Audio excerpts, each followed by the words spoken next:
I'm Hank Green, and my last meal would be avocado boba tea and a sweet bean bun, a catfish po' boy and a Sazerac, a fancy corn dog with chipotle mayo, lasagna, black tea, candied salmon, a warm chocolate chip cookie, and a coffee peanut butter milkshake for dessert.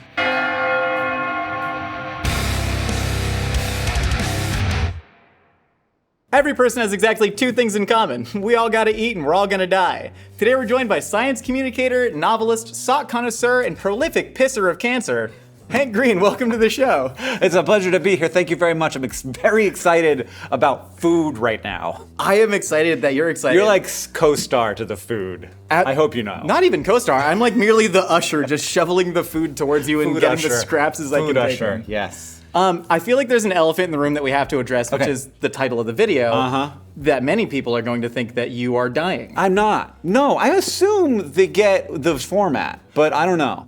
But you're currently only dying about as much as I'm dying. Theoretically, that's the idea. Which one of us do you think is currently dying more? Me, for sure. I've seen crap. your body. It's the insides are rotten. The outside of the apple is great. You take a bite and it is just completely molded. Okay, I believe you.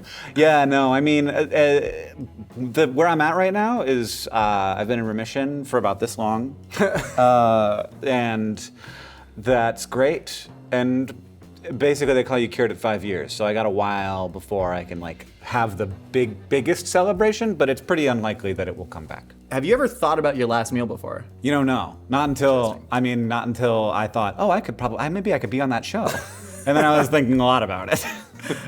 This is a stupid question. How much have you thought about death? Oh, a bunch now. Yeah, I've thought about, I've thought about it very abstractly for a long time, and I was like, here's probably what it's gonna feel like if I have to confront that, and I was totally wrong.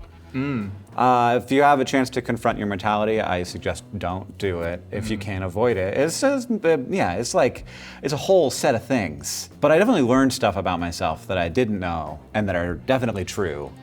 And that's good to know true things. But I don't know. I feel like I could have learned them a little later. It's a lot. Yeah. There were early on in the process, before we knew what kind of cancer I had, there was some times when it was like, there's like a shocking number of practicalities to it.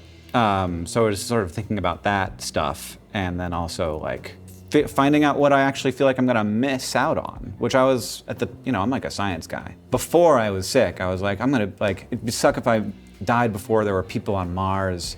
Like I won't get to see what AI does, I won't get to see our weird robot apocalypse future, whatever it is. But that didn't bother me at all when I was actually thinking about maybe dying.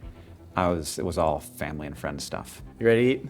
Oh yeah! Let's do it. Let's get back to this. This is gonna be That's kind of a left turn from the conversation we here. were on, but I will absolutely eat food. All right, Hank, for the first course of your last meal, we have sweet red bean buns.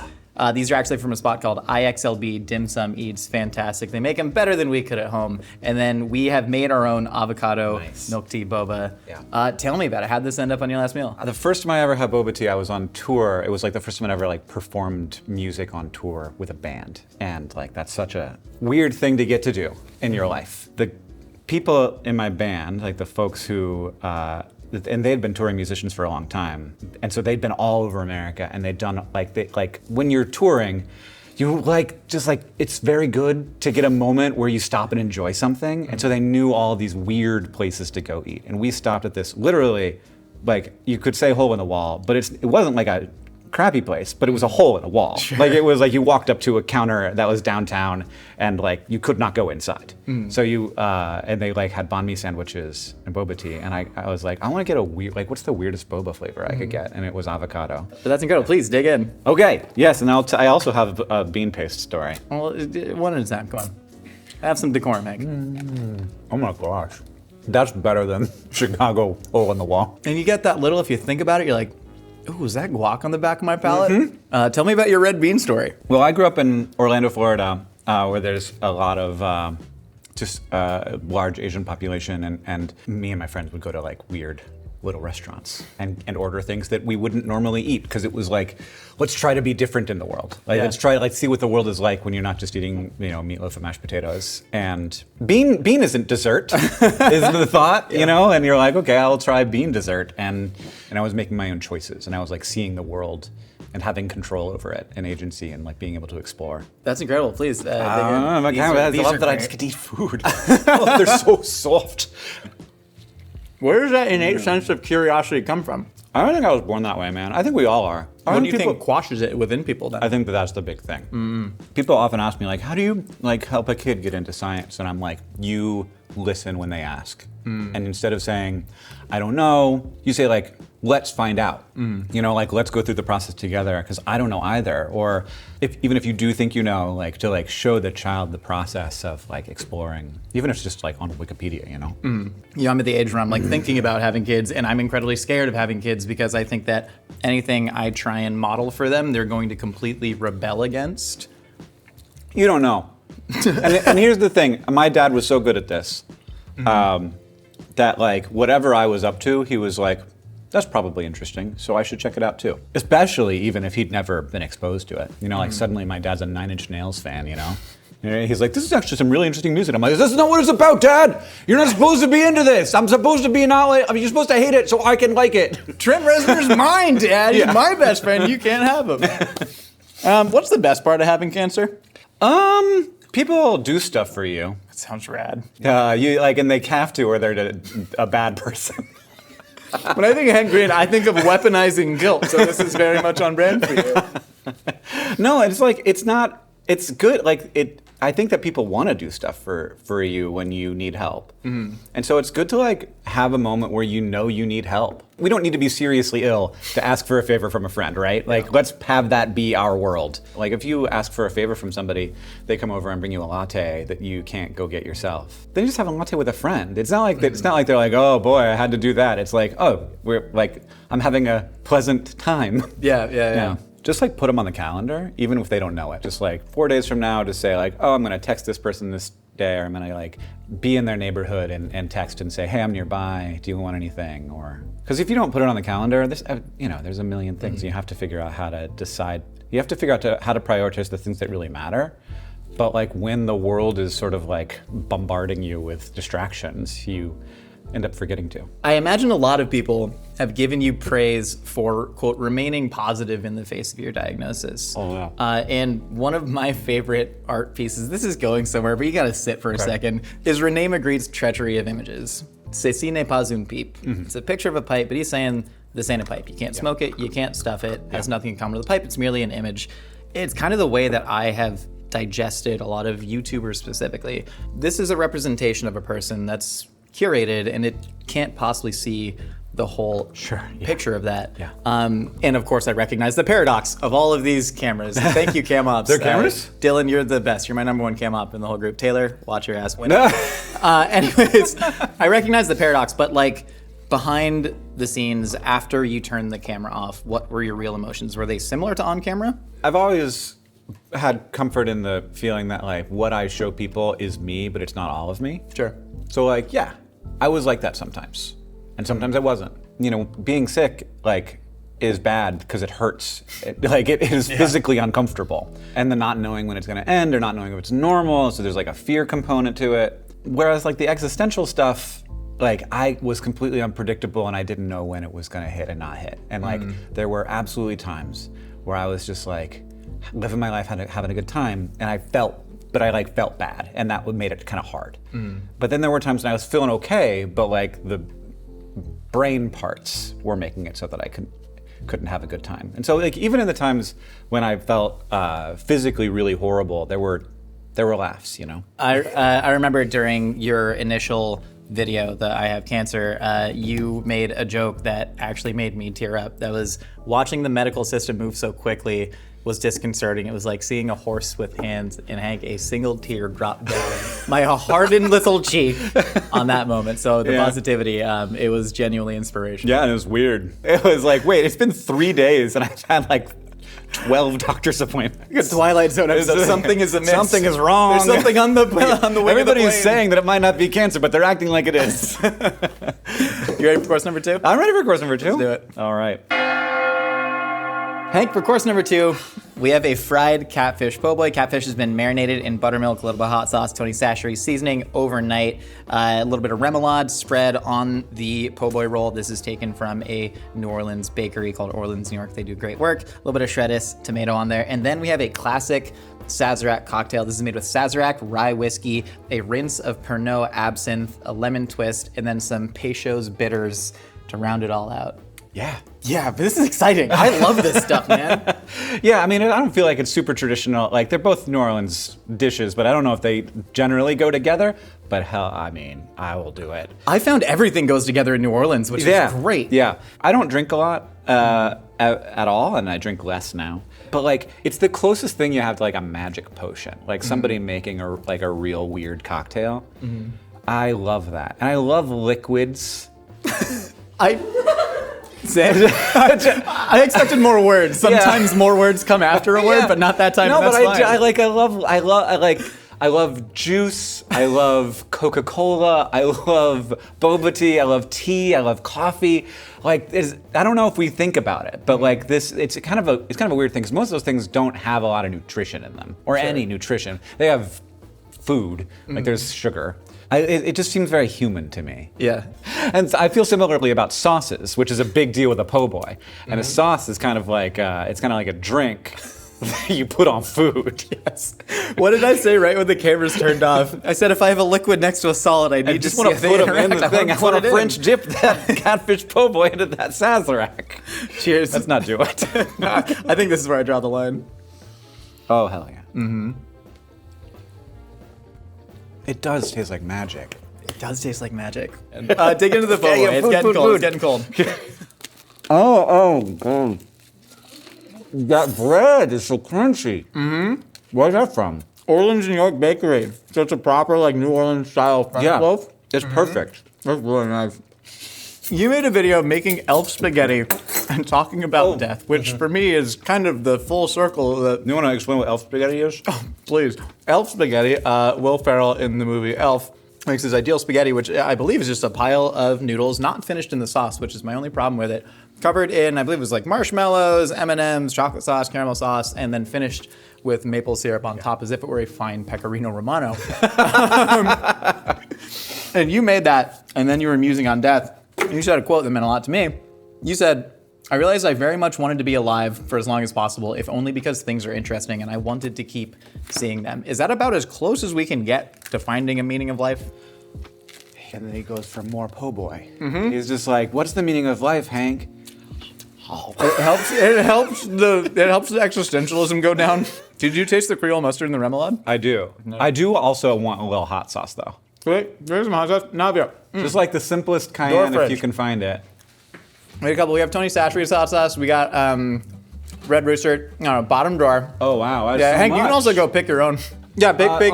The red cap on the far left, right in the front. Wait, there's Crystal. Yeah. No. This one's fun though. Bring it. Thank you. But also, wait, go back. Have you had this? No, I haven't. So this is made from the datil pepper, which they say is the oldest pepper grown in the Americas. No. Yeah, can you go back? Navia. No. Can you open the fridge again?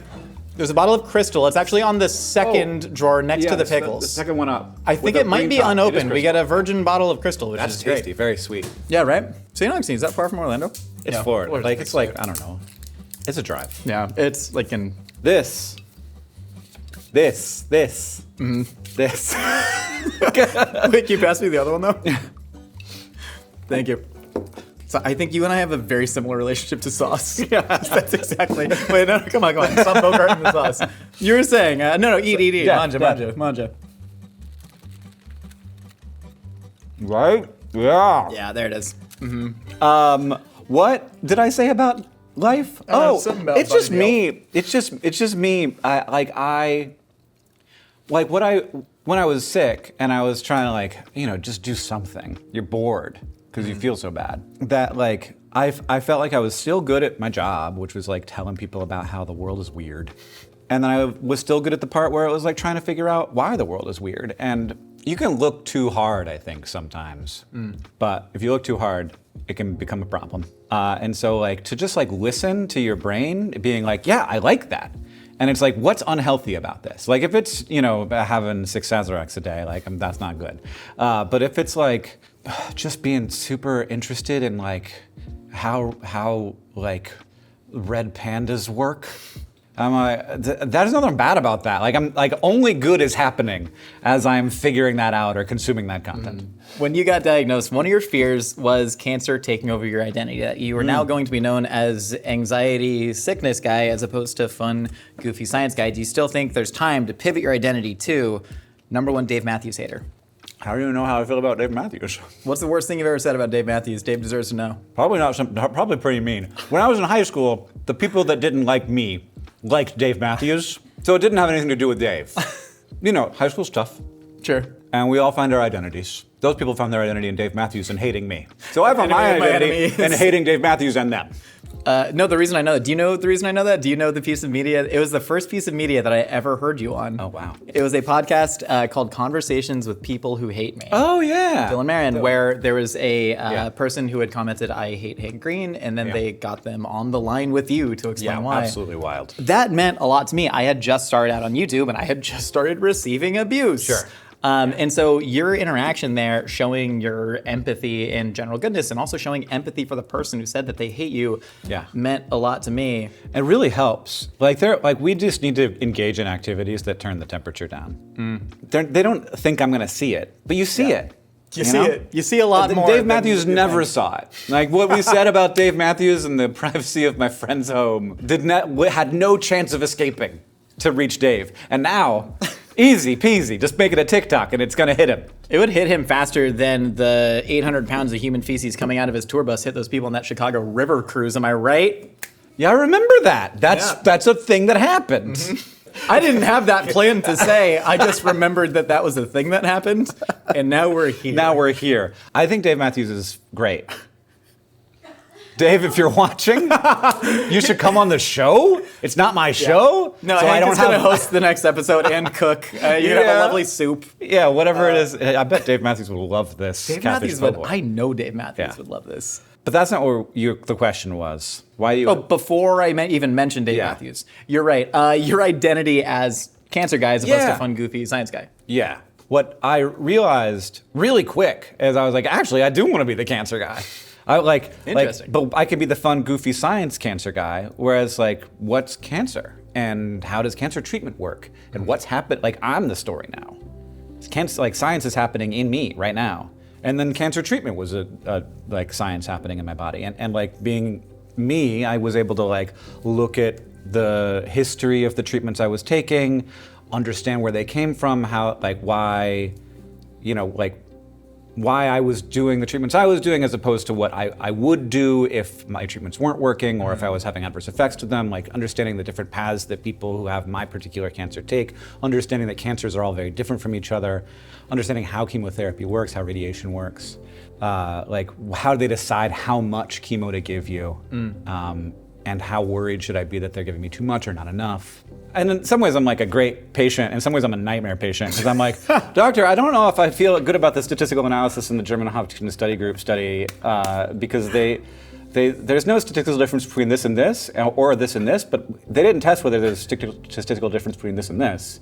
And he's like, yeah, no, that's true. Do you want it or not?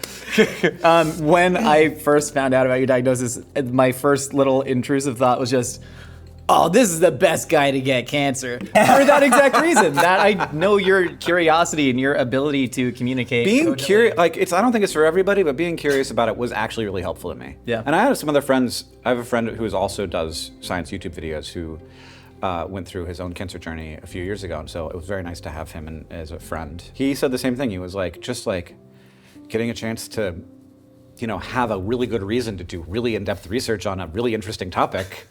Is cool. And I'm like, okay, I guess it's kind of terrifying, but I'm glad it's also cool. Hank, for your next course, we have quote-unquote fancy corn dog. Yeah. This is a Wagyu beef hot dog from Snake River Farms. It's my favorite hot dog on the planet. And then we have wrapped that in a cornmeal batter with a little bit of truffle honey and a little bit of saffron in there. Okay. And then double fried it, served with a chipotle mayo from scratch, of course. And then we have... Double fried is how corn dogs work. Yeah, it's how you got to do it. That's how you got to do it. You got to set it, and then it rests, and then you get that extra crispy coating on top. A little bit of moisture seeps out of there. Yeah. Got to do it. And then we have lasagna with, quote, lots of layers. Yeah. We fit 11 in there, which I hope constitutes a lot. That's more than 11. I'm This? looking at it. That's like, I don't know, count, boy. 1, 2, 3. No, I think you're seeing fractures of noodles. You know what's funny? Lily told me it was 11. Lily made this lasagna, and it looks great. She told me it was 11, and then I said, I'm going to forget that, and I'm just going to tell Hank a random number, and surely he's not going to count. And here we are. I'm at 11 and I'm halfway down. I'm counting pastas. Counting pastas in a vertical, pasticles in a vertical slice. Hank, this is 11. What are you seeing? What are you Look at seeing? mine. Look at over here. No, that's noodle fracture. You're seeing noodle fracture. Hank, you got to look at the corners. This is 1, 2, 3, 4, 5, 6, 7, 8. Oh, wait, hold on. Can we pause here? Can we pause at layer 7 and 8 right there? So this actually is just a little bit of slide. It's like a, what's it called when tectonic plates slide over each other?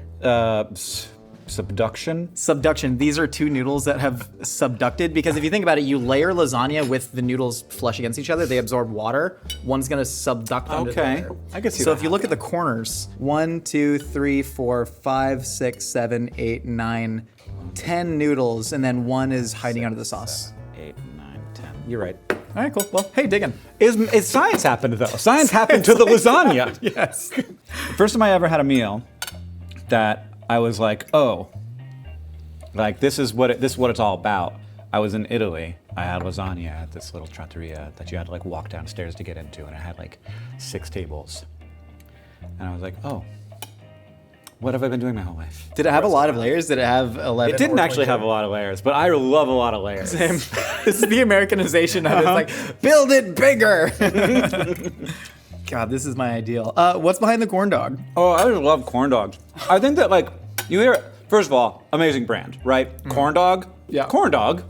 It just rolls right off the palate, you know what I mean? We have a thing in Missoula. I don't know where else it is, called Viking. Have you ever heard of a Viking? No. It's like a meatball corn dog, like a long What? meatball stick corn dog.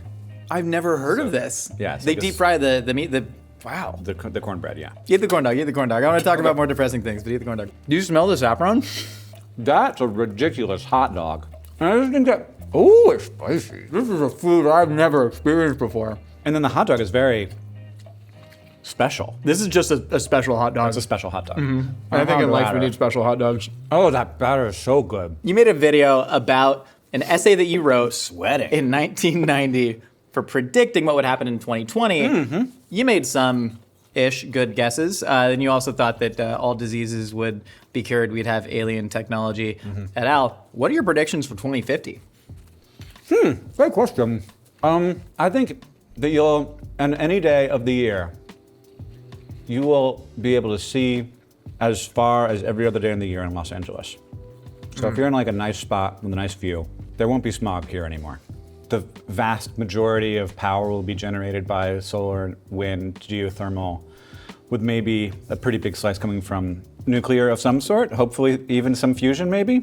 I think in 2050, we'll definitely be back to the moon. I think people will still die of cancer, but I think way more people will die with cancer than die of cancer. One of the things about curing diseases is that everything you make better in terms of health increases the rate of cancer. The main risk factor for cancer is age. Yep. So every time you create a new cancer treatment, you don't decrease the amount of cancer in the world. You probably increase the amount of cancer in the world because it means 40-year-olds aren't dying and they're living long enough to get cancer later. And You just look, if you ever see somebody brag, I follow a lot of nutrition stuff, and people always say, well, during this period where they didn't eat meat, nobody died of cancer. And then you look at tuberculosis rates in that, and it's like, well, that was clipping them pretty quick. Yeah. Yeah, they weren't getting up there. they didn't have a chance to get cancer. Yeah. Everybody should have a chance to get cancer. Yeah. You know? Yeah. It's absolutely. Now there's lots of problems to still solve, and like the speed at which we do that is all very important. But I am surprisingly optimistic about the future when you talk in that scale. It seems like people right now are maybe more scared than certainly that I've ever seen them in my lifetime, but it seems like even compared to previous generations, do you think that fear is warranted? I know that's a loaded question. I think we know a lot. And I think we're asked to care about everything sometimes, which I don't think we should. Like, that's a weird thing to say. Like, you shouldn't care about stuff, but you should care about stuff. But you should kind of pick. Yeah. Like, it's like, the world's very complicated and big. And to be like, I just don't know what to do about the garbage patch in the ocean. Like, I don't know what to do about all these plastics in the ocean. I don't know what that is, and I'm not gonna. I mean, you can know what it is, but also know that if it's a big deal, there are people working hard on it. Yeah. And if you want, you can figure out who those people are, and you can learn about them, and you can learn about that topic and get deeper. But if you just start out with the bad news, and then you move straight from that to the other bad news, and then the other bad news, and then the other bad news, and you never look at the people who are working really hard to try and actually solve those problems, then all you're doing is like being in a boxing ring with an unbeatable opponent. Yeah. And that sounds awful, right? It sounds awful to like be getting in a boxing ring with a professional boxer and being like, "Are you gonna take it easy on me?" And he's like, "No." Yeah. That's what it feels like when my social media feed is like, "Would you like to see every single problem in a row?" Yeah. I don't know if I've ever explained this to our audience, but I had a really powerful moment when I started working here. We were talking earlier, I used to work in journalism, and I wrote a lot about a lot of the problems in agriculture and the food industry, of which there are many. I would write about the super bugs that could potentially take out our increasingly homogenized pig supply. They're all Yorkshires, bring on the Berkshires. But anyways, I would write about all this stuff constantly, and then I started working here, which was, mostly silly jokes. Yeah. And I had a terrible mustache. And all the fans said, your mustache is the worst thing in the world. And I said, well, raise $5,000 for No Kid Hungry and I'll shave it live. And they raised that within 10 minutes. And we said, we already told No Kid Hungry it was a 2-week campaign. And so we raised it to $10,000. They did that in an hour. I said $30,000, I will get a lower back tattoo designed by Rhett and Link for No Kid. I can pull it up. We got a mic back up. I'll show you during the break. We'll keep the cameras rolling. But I raised 300,000 meals through No Kid Hungry for underserved kids, and that was more objectively than I ever did of 5 years of doom and gloom writing that only made people mad. And I love journalists, and it's very, very important, but never underestimate the simple joy of making people happy. The thing that holds the world together is people like caring what they like other people think about them, and caring and being thoughtful and caring about what happens to other people and also themselves. Like, we have to protect ourselves as well. And it's 8 billion people on a pretty big planet, but like not that big. And it like kind of works. Real estate agents would call it cozy, quaint. It's a fixer-upper. A starter home.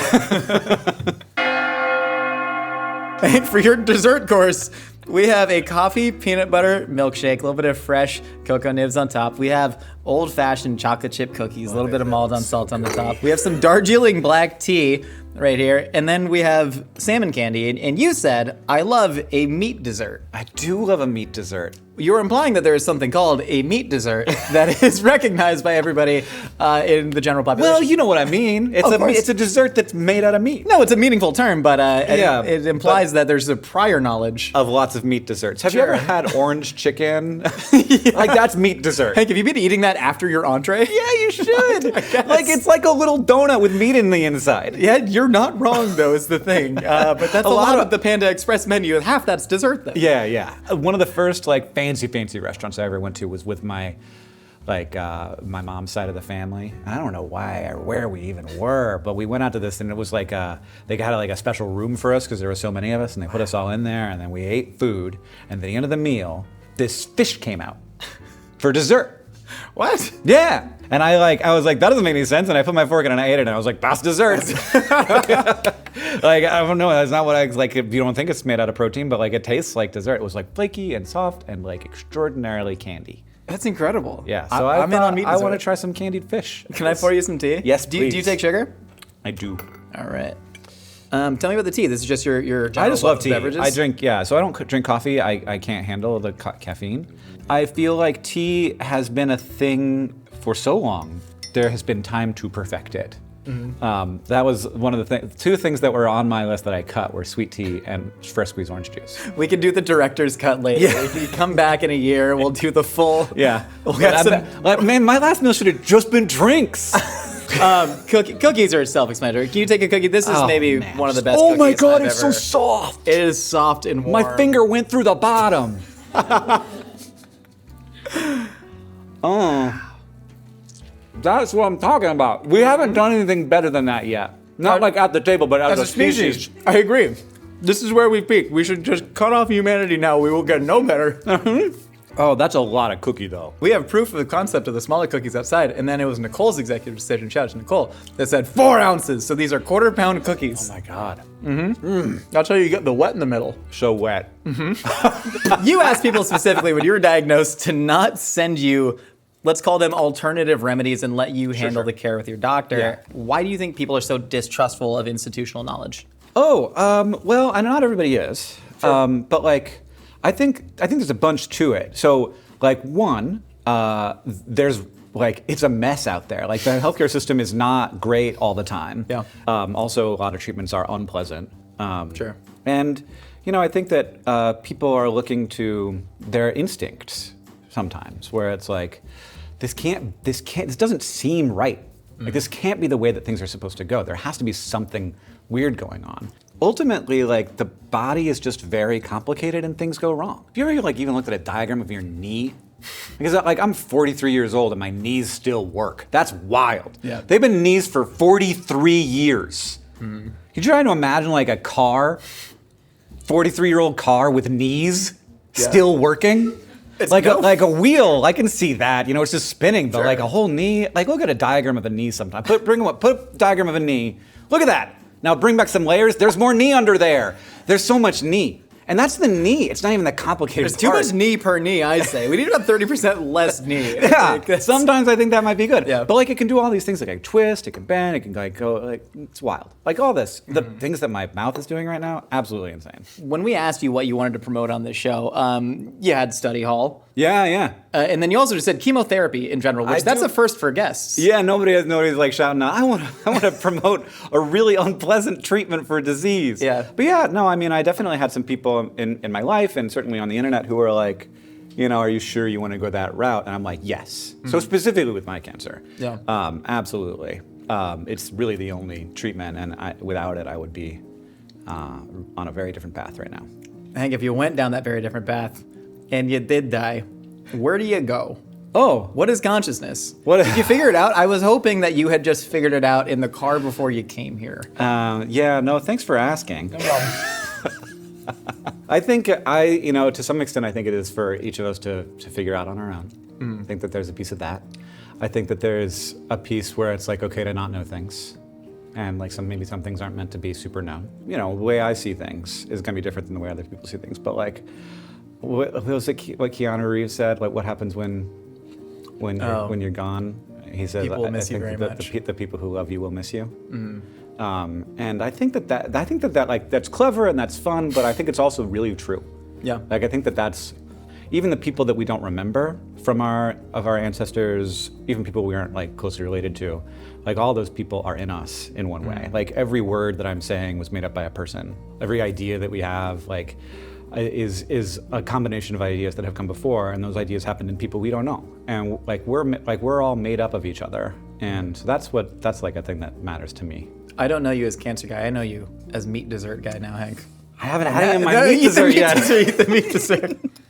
I'm going for the Ooh, salmon okay. belly. Ooh. You can tell this is the Is there belly, belly? from the striations. Yes. He can tell it's the belly from the striations. I sure can. Oh yeah. I could use a little more sugar on that. Yeah, I agree. I'm sorry. Wow, you're so Ashton, you don't strong. understand. It's all that French fries. And it destroyed my body, Hank. It destroyed it. Oh no. You ready to get in the lightning round? Oh yeah, let's do that. Let's do it. Other than me, who's the one person, dead or alive, you'd want to share your actual last meal with? Oh, my wife. Oh, you act like there wasn't, like, John, Oh no. I mean, he's great. Oren, no one, but I mean, at the moment, It's okay. I think that if Oren was like 21 years old or Yeah. something, that like I'd really like that. But like, right now, not a great dinner guest. no. I mean, we'd be watching Minecraft YouTube. Oh, God. That is not the way that I want to go about No, last yeah, meal. no, yeah. And I think like we just got a lot more to say to each other, me and my wife. What song do you want playing at your funeral? All Star by Smash Mouth. Oh man, God, that's good. As a peace offering, what's your favorite Dave Matthews song? Name a Dave Matthews song is the actual question I've just been asked. That's more of a command. There's something about because now it's a challenge for me. There's something about ants, right? It's like Red Ant or like Ant Farm. No. Alien Ant Farm did. Alien Ant Farm is definitely a band. Definitely a band. Oh my God, just listen to that cover today. Anybody, Dave Matthews song, one. Crash. Thank you. God, that seems like a real strawberry Pop-Tart answer. What's your biggest fear? That the cancer will come back, like the most present one. Do you have any like deeper ones? I'm worried that people don't like me. Yeah, that's fair. Well, I can't give you any guarantees of the cancer. I really like you, though. I really enjoy your company. Your general oeuvre is great. Is butt legs? Butt is legs. What's your greatest regret in life? Do you agree? I actually do for a very specific reason. I knew it. And wait, why did you know it? Do you know the reason? No, well, just you think a lot about food, so maybe there's like a food reason. Like It's a fitness reason. oh, it's a fitness reason. It's a fitness reason. Okay. Because you have leg day and you have not leg day. Oh, Butt is included butt is in in leg leg day. day. Yeah. But then from a food perspective, butt is shoulder. Yeah, but if you look, imagine a horse's ass. I am. Where does the leg stop? At the end of the ham. It stops at the top of the horse. No, but I think if you peel back the skin, if you flay it, because if we're talking about horses, very Now common imagine in a other horse's ass that's been flayed. Correct. This is called butchery. I had to Yeah. butcher a whole goat for a GMM episode. They gave it to me in a trash bag. I put it in the trunk of my Civic, and I went home. And what's your greatest regret in life? What's my greatest regret in life? Pretty easy one, actually. I mean, there was a time when I thought I told a girl that she was having a nosebleed, but it was a mole. Yeah, So I'd like to take that one back. that's actually really great. Yeah. Really great answer. I hope she's not watching. Sorry. We're still friends. Finally, Hank, are you happy? Oh, yes. I feel so lucky. I have such a weird, fun life. I have such good people around me. My son is so cool. My job is so cool. Yeah, I'm very happy. Well, I'm happy to have enjoyed this meal with you and to have finally been introduced to meat dessert. It's going to change my entire paradigm, Hank, among all the paradigms you've already changed for me. But for real, thank you so much for coming on the show. Yeah. Oh, I'm going to tell you to ask your last word. Hank, I'm sorry, man. It's Friday. I know how this show works, and you don't know how this show works. We're going to the tiki You're bar so after this. drunk. Hank, if you're going to deliver your last words to that camera right there. That was fun. Thank you all so much for stopping by the Mythical Kitchen. We got new episodes out. Hank, you are bringing back Study Hall. Yeah, Study Hall is a program that lets you go from watching YouTube videos to getting actual transferable college credit. Like there's a path to do that, just to lower the barriers to maybe going back, getting some education, or starting your transition into higher ed. You can find out more about it at gostudyhall.com. Can I use it to finally graduate college? No, it's more of a start out thing. okay. Unless you need like some early credits that you don't have. No, it's a couple late ones. Can you just tutor me to help me finish college? If you want, I think you're doing all right. I don't know. We'll figure it out. Anyways, I'll see you all next time. This is very fun. This is a strange. Wait. Oh, Can we wow, see it yeah. on camera? Oh my God, I love it. What does it say? Oh. No kid hungry. Okay. Yeah, the sweat's kind of running down, but that was nice. And also it's a goat, because a baby goat's called a kid. Face the reality of mortality head on with our new Last Meals hat and tee, available now at mythical.com.